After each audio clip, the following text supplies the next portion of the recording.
क्या सिंध में बल्दियाती हुकूमत के क़याम में पीटीआई और जमात इस्लामी इत्तेहाद कर रही है? पीटीआई सिंध के अहम रहनुमा ने बड़ा बयान दे दिया। पार्टी चेयरमैन इमरान खान से अहम दरख्वास्त कर दी। तफसीलात के मुताबिक तहरीक इंसाफ सिंध ने जमात इस्लामी के साथ बल्दियाती सतह पर इत्तेहाद की मुखालिफत कर दी। तहरीक इंसाफ ने पार्टी क़यादत से मुतालबा किया है कि बल्दियाती सतह पर जमात इस्लामी से किसी किस्म का इत्तेहाद नहीं किया जाएगा।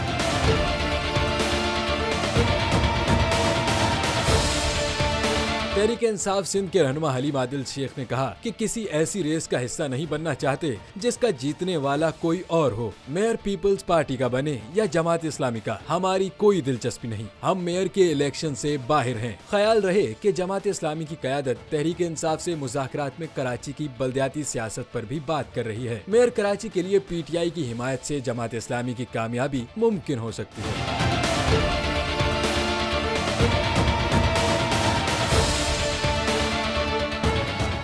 हवाए नफ्स की है हुक्मरानी, लुटेरा कर रहा है पासबानी। बोल न्यूज के मार्केटिंग हेड आकाश राम ताहाल लापता, तफ्तीशी इदारे जवाब देने से कासिर। अहले खाना परेशान, बेटे की जुदाई में माँ गम से निढाल। जो बच्चो हिंदू हुआ पर आए थे जो को पाकिस्तानी, मुझे मेहरबानी करे पंजो आकाश वापस कयो। हुकूमत से बेकसूर और मुहिब्बे वतन बेटे की बाजियाबी के लिए फरियाद। आकाश राम के अगवा के खिलाफ अहले खाना की जानिब से सुप्रीम कोर्ट में दरख्वास्त दायर। सुप्रीम कोर्ट के चीफ जस्टिस उमर अता बंदियाल से आकाश राम के अहले खाना की जल्द समाअत की इस्तदा। मुश्किल की इस घड़ी में आलमी मीडिया ने भी उठाई आवाज।